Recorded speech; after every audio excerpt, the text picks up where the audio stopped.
the magician of the team, and we just like how you said the finishers. But yeah, we are really happy with him, really happy with the team.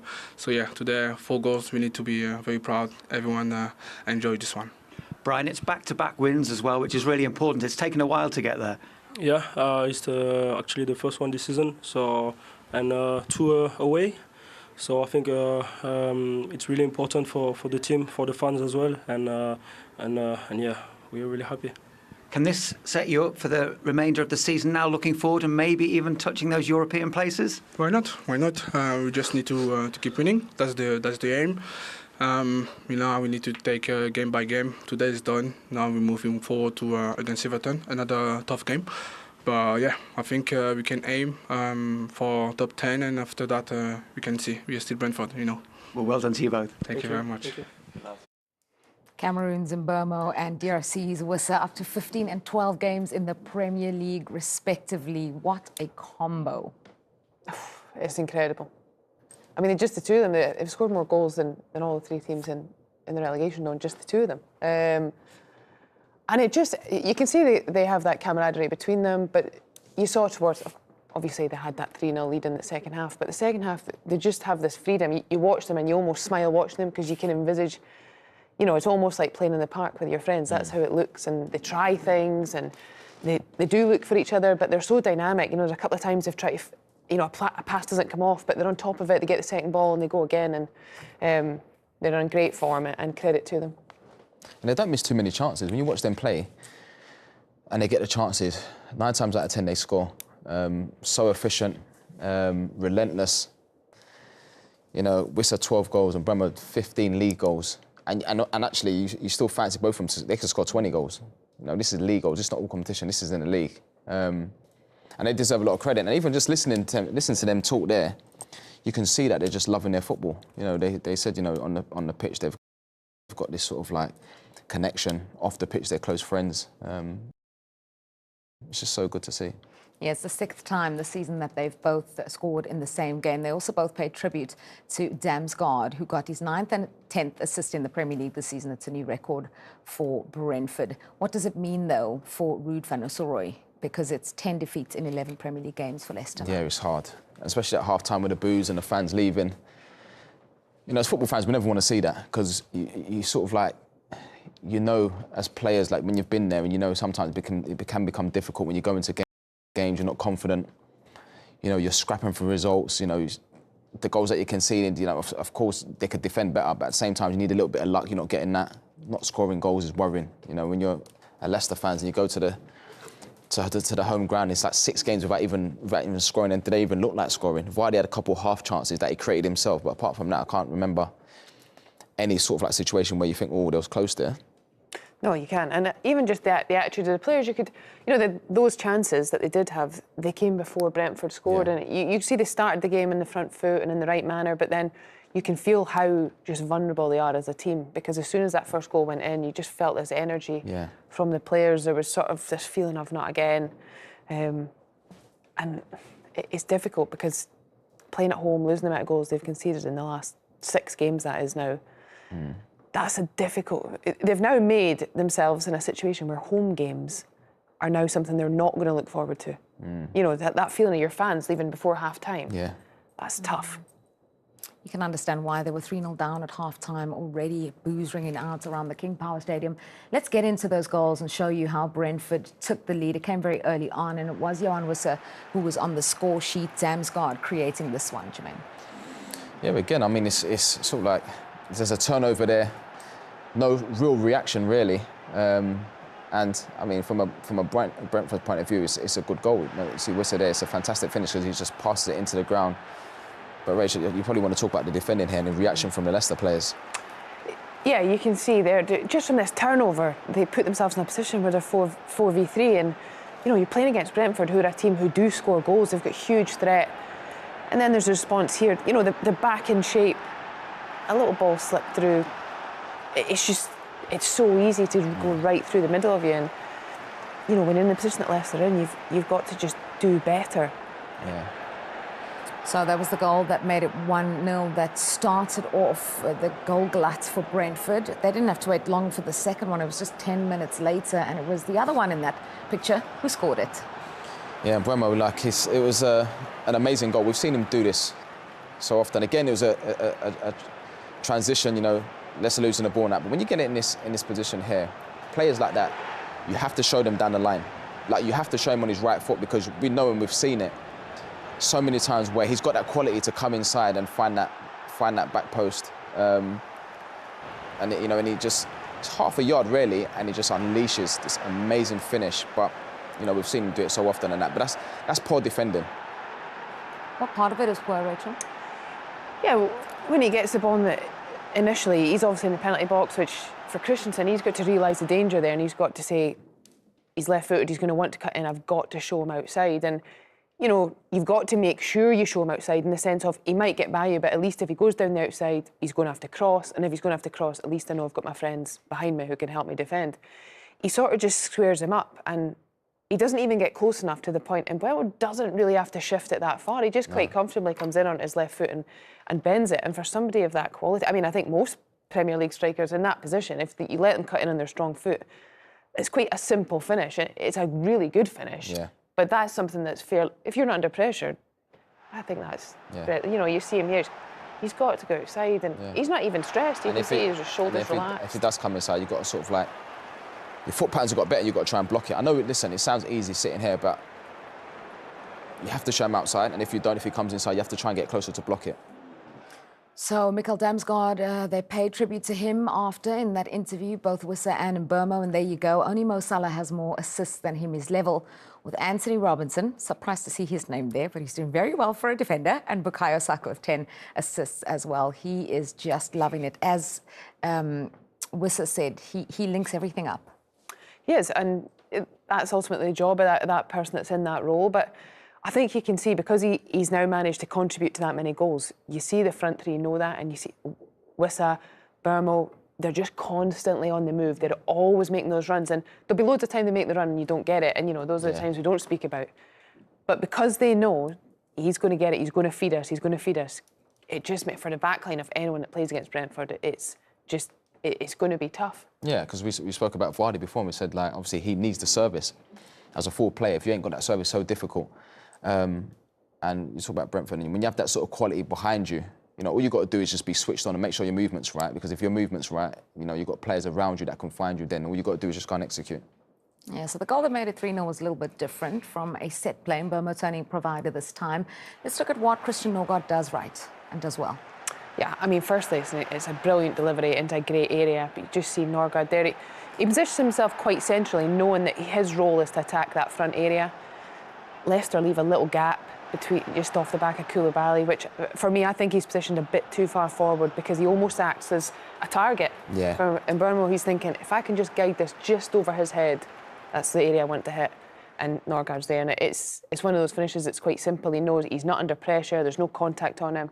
Just I still think it's too easy, because he gets across Vardy, and the gap's too big. There should never be gaps where you can just run across, and that all he's got to do is just flick it in. I bet he can't even believe his luck, really, when he gets into that space and he sees it coming, and you just got to flick it in the goal. All the goals, you look at the goals, you think, so avoidable, but just way too easy again. Well, there was still some time for Gloss on the scoreline. He came in the 89th minute, and this is the goal from Carvalho that rounded out the scoring. Talk us through this one, Rachel. Yeah, this is probably one where Brentford actually make it themselves, but Mbeumo again just making it really tough for Christensen. We've just said he's got to show him down the outside. He does that time. He probably does as well as he can to keep pressure on. It's a good save from the goalkeeper. But second phase, just far too... Again, Leicester just second best, and for Carvalho, you know, he'd be delighted. It just breaks to you. He has enough time to take 3 touches, which is incredible in that position on the pitch. But great strength from Mbeumo, and he's there to just simply finish it off. There you go, rounding up the scoring. He's celebrating, the team was celebrating. This, though, from Leicester is quite worrying, the fact that they were fighting themselves. Yeah, again, you never want to see that. Players, of course, you understand that the frustrations, and obviously the goalkeeper's not happy, because at the end of the day, the goalkeeper's relying on the players in front of him. But it's a difficult time for everyone. But, you know, when players start arguing and fighting on the pitch and doing that in front of the fans, and you never want to see that. Yeah, frustration starting to show all round. Defeat number 10 in their last 11 Premier League games. Let's hear from their manager. Here's Ruud van Nistelrooy. Ruud, after a lot of bright spots last week, did tonight feel maybe a step back? Yeah, it's clear. You have to acknowledge that it's a huge step back. There was hope again after certain performances. Also, the beginning of the game was hopeful with 3 chances. I think Jamie had 2 and Koulibaly had a shot from close range with the left foot where we have to go up. I think could have changed the game. After that, the first chance was a goal for them. Really efficient, well organised, structured team with great physique. I think. In the end, after the start, the bright start from us, we were never in the game again, and basically in half time the game was done. It was a bright start, but do you feel that first goal really set your team back in terms of confidence and their mentality on the night? It did, but I think overall the general level, the difference between the level of Brentford and us today was big. After the start was for us. The first 10-15 minutes. After that, they showed that they are big steps ahead of us at the moment. Why was it you feel that they were able to get control of the game like that, and you weren't able to sort of get a foothold back in it? Yeah, maybe with the goal in the beginning. But they controlled the game on and off the ball. They knew what they were doing. They recognized our pressure. We went man to man. They went in behind. If we kept one back, they started playing and playing out well. Also, in the build-up, they were organized and disrupted our build-up play. We were nowhere near their levels today. You brought on 2 players after half-time. Do you feel they've given you a bit of food for thought going forwards about maybe a starting place? Yeah, always. But after a blow like this, first you have to recover from that and look at the game today, and then we look at the next. It's only a short time after the final whistle, but there's a lot of defeats here at home, particularly, and it feels like a bit of a rut. Is it going to be hard to lift them? How do you go about lifting the players? Yeah, of course. We all have to lift ourselves first and then lift each other. That is always the case. So everybody is going home really disappointed and gutted with the loss, and disappointed with the levels we showed today. And we have to acknowledge it. And the level between Brentford and us was significant today, and a worry for future hopes for us. In terms of future hopes, is it something that can be worked on the training ground? Is it just putting more work in and more work all the time? Yeah, you have to always keep working. That's always what you have to do. And in the end, you can perform to your max of your capabilities, and we can't do any more. I feel that we are better than what we showed today. It's also efficiency, first, second goals, and the third were all the first chances of them were all in. That's also the difference in between us at the moment and the other clubs. Yeah, I thought they started well, to be honest. Because I said before, it'd be interesting to see how they start. They started on the front foot, and they looked sharp. Vardy had a couple half chances, again, that he created himself. But when they conceded the first goal, like he said, it was almost like, oh, not again. And then that was it. Brentford in total control, and Ruud spoke about the levels. Brentford just on a different level to Leicester tonight. One thing you seem to find quite interesting was Ruud talking about changing things up player-wise and maybe giving other players an opportunity after losing 4-0 tonight. Do you think that's something he should be looking at? I think he's in a position where, and he knows, we're not privy to this, he knows what his players are like, he knows their character, he sees them every day. He needs the players that are really resilient and disciplined, and they started the game in the front foot, and you thought, okay, they're going for it, and that's a good thing. But I think where they are, by doing that, they also become quite expansive, and we've seen that in other games they've lost, when they've lost by heavy margins. Often they cause themselves problems by having the ball, being expansive, and then being exposed. I think for where they are, they have to stop letting teams cut through them. I think, and there's certainly characteristics about some players that will suit that more. There's players who are like, I'm willing to tackle, I'm willing to do all the hard running, I'm willing to do all that. I'm not going to let that person up against me get the better of me today. And maybe start with a little more focus on that in the early parts of the game. They played Arsenal last week, and that's mentally different. As a player, you know that. When you play those sorts of teams, you think, we're giving them nothing at the early part of the game. And they maybe need to have that approach against more teams, because I felt like today against Brentford, they obviously felt that was a game they could have got 3 points from. They're playing at home. They would have wanted to do that for the fans. But that meant by half-time they were out of the game. Because when you play against Arsenal, you know you're going to have long periods without the ball. But there's no shame in that, because Arsenal do that against most teams. So you can sort of like get into a good shape and you'd be like, do you know what, actually today, on the transitions, we're going to have a little bit of quality there, and then when we get our chances, we take it. But when you play at home, and then you have to build, and then you have to have the ball, and you have to create. When you're playing against a dangerous team like Brentford, as soon as you lose it, if there's no structure, you're going to get punished, and we saw that tonight with the goals. He talked as well about, he was asked about lifting the players and lifting the club, because they do have a big fight on their hands. They're not out of it by any means. Will he still have that support? How difficult is that? How difficult do you think the players are going to find it to lift themselves? Yeah, he has to find a way. The one thing you know with football fans is, as much as they were angry today and there was people who left early, football fans love their club. They will come back. They want their team to survive. They want them to stay in the Premier League. They want to cheer them on. So he's got to find a way to do that and make it happen. And the fact they're still in it is probably a reason why a lot of those fans are willing to come back, because, as you say, they're only a couple of points away. OK, so let's hear from one of those players now and go back to the King Power. Here's Jamie Vardy. Jamie, last week felt like a performance that was very competitive. Did that go away today, do you feel? Yeah, I think it has.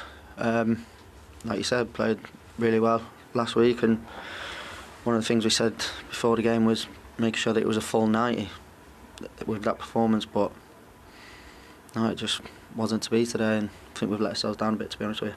The first goal seemed to knock everyone back. Is that a confidence thing? Is that, are the players feeling low? It seemed to really set the defence particularly. Possibly. I mean, I think all the goals as a full team we've conceded too easy, and then played a lot better second half. But it's easy to do that when you're already losing. Why do you think you got to that stage though in the first place? Do you feel it is a case of heads dropping? Possibly, but I mean, we've all been there before and had some nice spirited comebacks in the past, so don't see why that shouldn't change. But I think it just weren't to be tonight, weren't good enough, so now we've got to make sure that we're ready for the next game. It's a bad run of home form, obviously, that you're on, and it's tough coming out just after the final whistle to speak as well. But do you feel there is the basis to kick on from here? It's going to be hard work, isn't it, getting back?